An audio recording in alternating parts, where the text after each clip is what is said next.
Is that a Fernco? Yeah, that's Fernco, man. Yeah, you got tell your father to fire the plumber. You would get fired for doing some. Yeah, you would probably. Yeah, you would. Not probably. You probably would. Yeah. Again. Oh, check this out.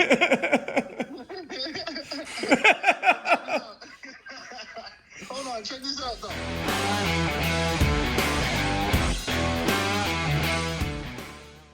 Good morning. It is Thursday, February 22nd, 7:49. I am headed to my first job, which is just down the road from the shop, and it's a Weil McLain that is supposedly leaking. A contractor tried to fix the leak, couldn't fix it, so they just jumped out the low water cutoff. That's what I was told. So we'll see what happens when we get there. It sounds like it's gonna be probably a mess, but who knows. Okay, so here's our unit and our piping configuration. See, we have a few radiant zones here, and then the rest of the heating throughout the house. We do have some system sensors, a lot of towels everywhere because we did have leaks. Our air vent was leaking, so I'm gonna be swapping out that air vent. That's a nice simple fix. The low water cutoff is fried, so it has been jumped out. The pressure and temperature gauge is no longer reading pressure.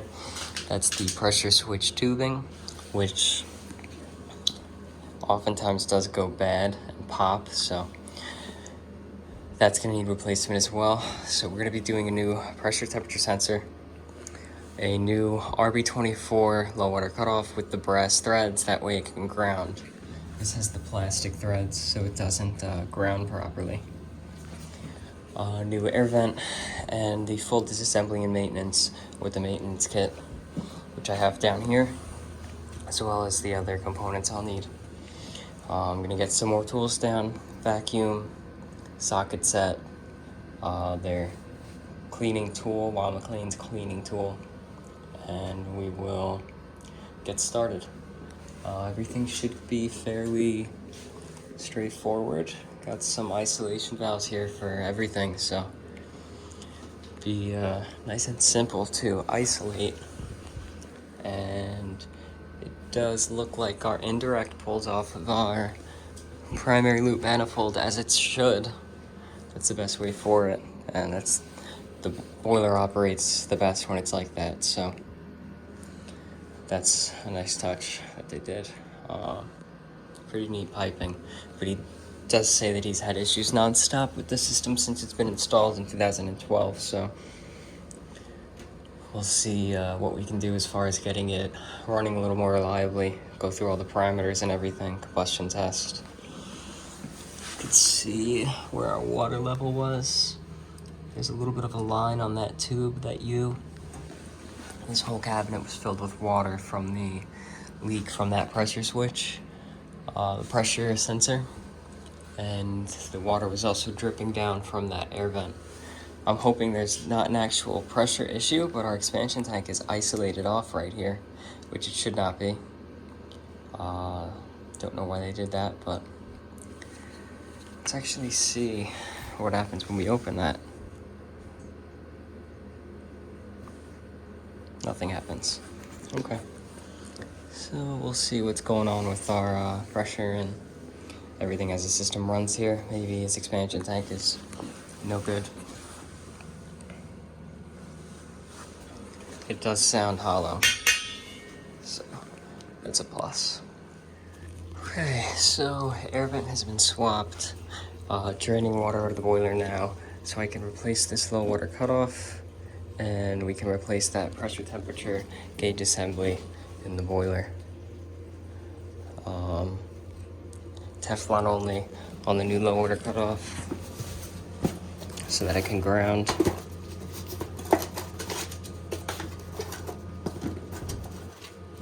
Guard dog RB24E with the brass threads. Okay, so I got everything apart. I wired in our new low water cutoff wiring. I'm gonna neaten up this cable, coil it, and you can plug it in right there. Brass threads, only piped out. Then I loosened up 3 of the screws on the display so that I could run these tubes through this metal panel into that hole and into our compartment here, where I can now hook up our pressure gauge and our temperature probe in those 2 connections.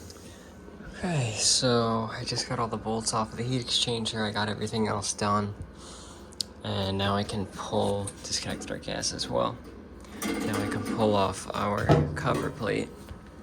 Take a look inside.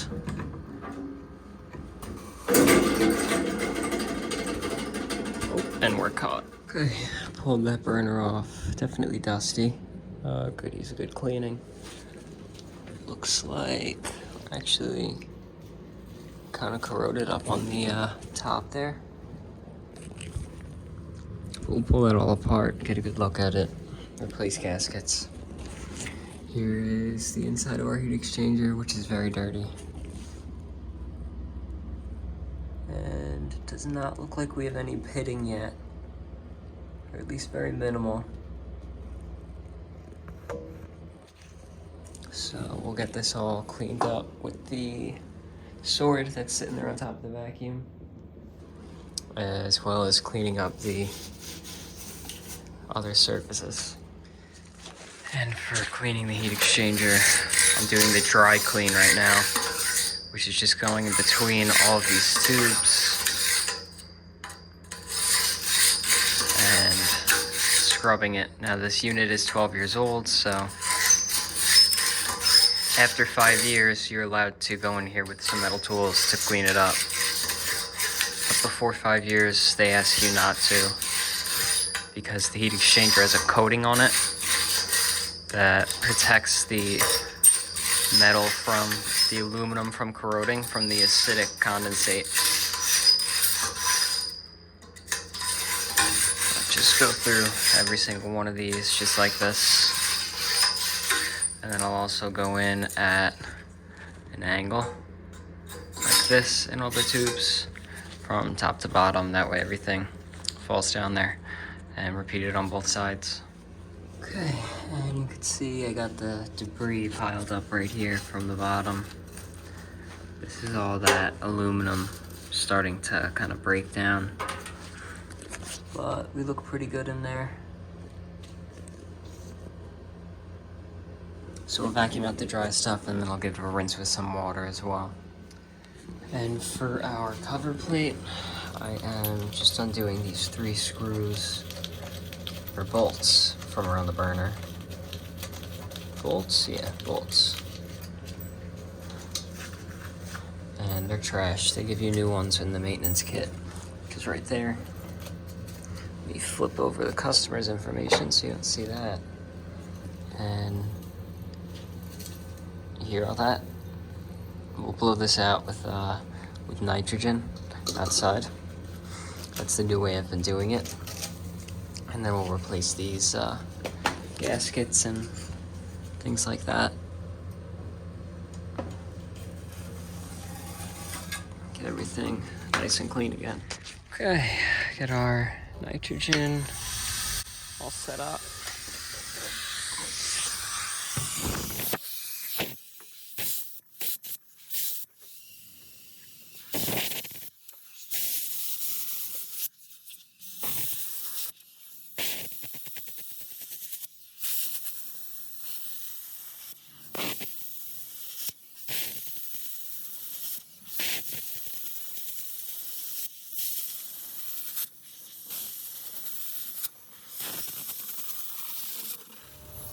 And I just took a look in there. Looks like we're gonna need a new burner.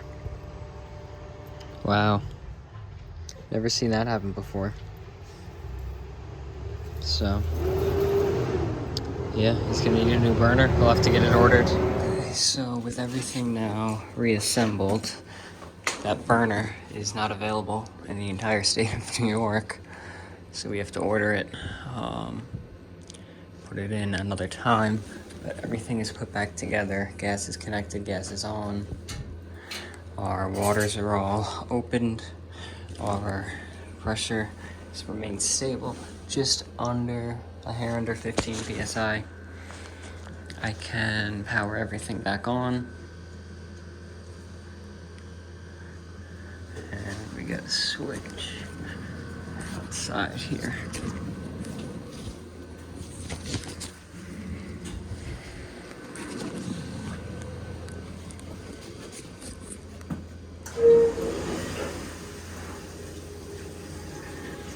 Got some air in there.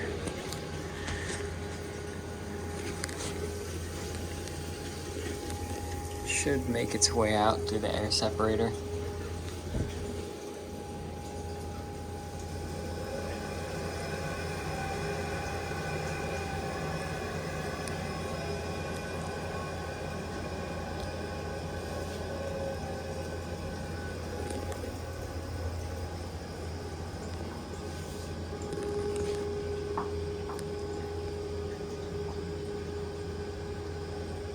Demands fan coil. Target of 155.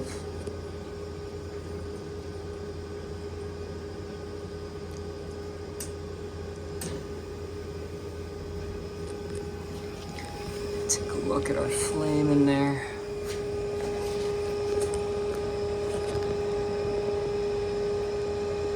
Does look okay.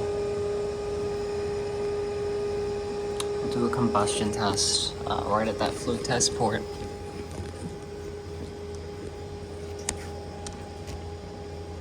Supply returns steadily going up. Outdoor temperature 46 degrees, that's why we're only at 154.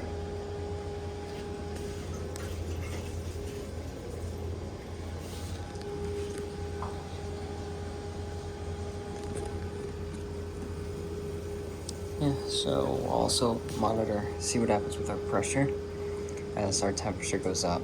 There's the possibility we need a new expansion tank.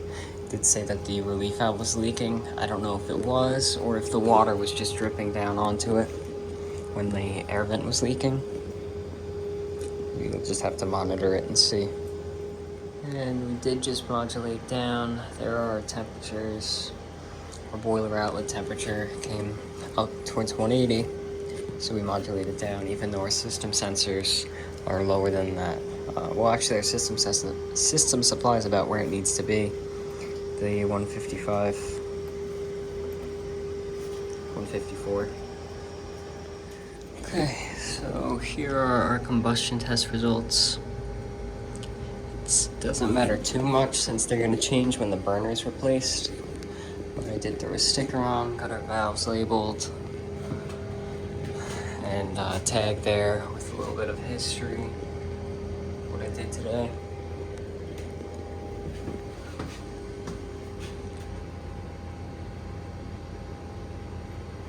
I think it came out fine. I wiped down the boiler as best as I could, tried to get all the stains off it and the expansion tank, but it is what it is. I replaced the neutralizing media as well, and I've just been letting everything run.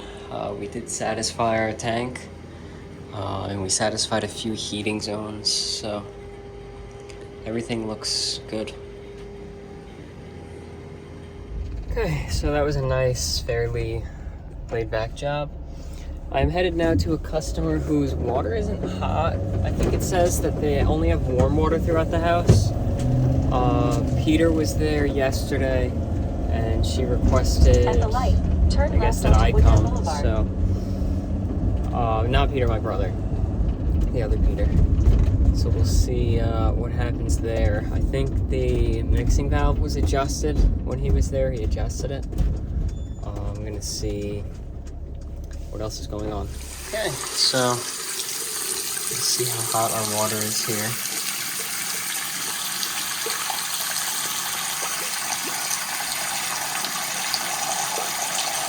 100 degrees. That's not enough.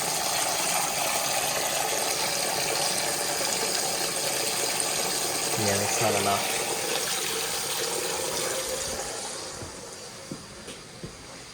And our tank is supposedly at 160. Ooh, yep, that feels like 160.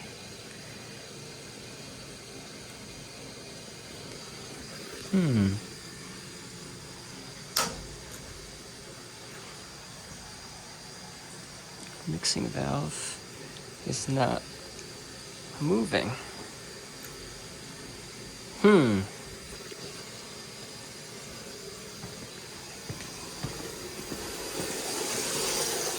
Okay, so I drained pressure out of the tank and I pulled off our mixing valve, which you can see some crud in there. We got crud on this side. Yeah, we do. And look at our mixing valve. We got a water quality problem here. We need some water filtration coming in to get rid of some of this sediment and the mineral buildup, because this is the third time now that we are replacing this mixing valve.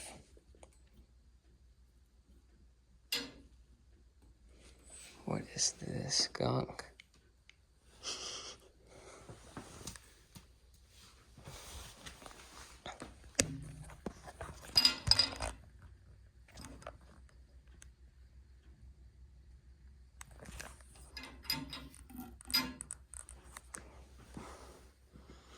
Nasty. But I'm gonna get a new one put in place and get her up and running. And there we go.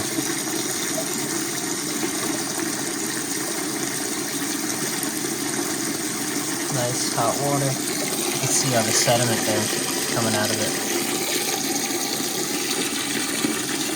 And we'll make sure that the temperature is what she likes. Half a mile, turn right onto So East End. I am now headed back to the shop. It's around the corner, 7 minutes away. I'm gonna dump out the garbage that I have from today. Maybe Mike will be there and I'll get to talk to him and see what's going on. This customer was happy that we made everything right by her with the visit yesterday, and then having come back for it At the today. next stop sign, She uses turn this right. regularly. I've been there a number of times. Her husband passed away. She had a pipe burst in the ceiling, I want to say about a year ago, and I fixed that with Peter. Had to cut open the ceiling and everything. And, you know, we've been replacing that mixing valve. I think I've done boiler maintenance. I've done air conditioning maintenance. She has a At the stop Carrier sign, turn right onto Infinity East system, I'm End. pretty sure. Then turn left onto Saddle Ridge Road. And yeah, because it had a really bad fur coat last time I was there. I recorded a video there, which would have been posted a while ago. But yeah, we'll see what else we have going on for today. Or is it just working? Mike is calling Josh because although we fired him not long ago, we're going to be rehiring him and changing his hours. But he's just calling back because Josh had a couple questions. Hi, I'm returning your message. What's up? Not much. I got some clowns working on my house. I was just trying to get your opinion on something. Did you get a chance to check those text messages I sent you? I saw a bunch of pictures you sent me. Yeah. I'm not liking what I'm seeing, but I wanted to get your opinion on something. On what? Basically, you can tell the direction that they're trying to make everything flow, right? Yeah. Based on the T's and everything. Okay, why did they put a 3-inch trap downstream the line when there's a toilet at the end of the line? In my opinion, first of all, I've never seen that, but in the toilet, you don't know what people are gonna flush down there. So it's gonna be clogged. It's gonna get caught. It's a trap. I see it as a trap. I see it as an underground trap. But why is there a trap there? Is that what's that for? I have no idea. You should ask them. You have plumbers working in your house? Yeah, it's my dad. It's my dad's house, and I'm looking out for him. I just don't want to make sure he's being taken. Yeah. But You should tell him to fire the plumber. Fire the plumber. Something's not right there. I don't know why there's why the 3-inch trap there. It looks like there's It's in a basement. That whole thing is leading into a sewage pit. Why is there a trap before the pit when all the fixtures are trapped to begin with? Oh, so the trap is right before the pit. It's not right before the pit. Like what they're doing is there's a wall right there, and like they've trenched underneath the wall, and it's leading towards the pit. Is that a Fernco? Yeah, that's Bronco, man. Yeah, tell your father to fire the plumber. I don't know. You should. I would get fired for doing some. Yeah, you would probably. Yeah, you would. Not probably. You probably would. Yeah. Again. Oh, check this out.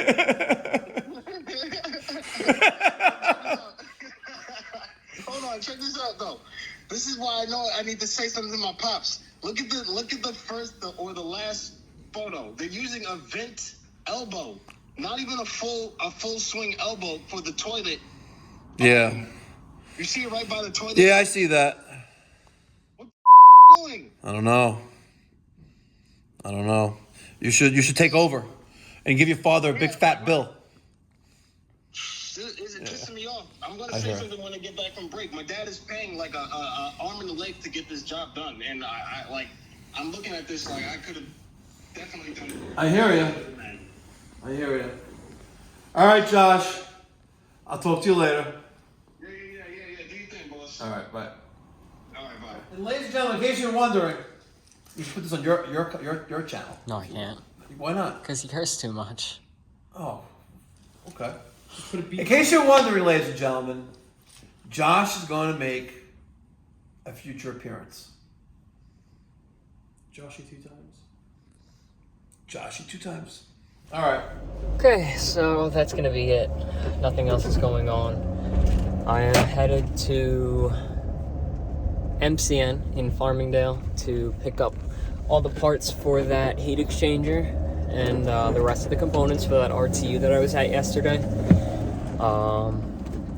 And we'll do that job on Monday because it's supposed to rain tomorrow. But hopefully you enjoyed watching the video. Like the video if you liked it. Comment any advice or criticisms or feedback.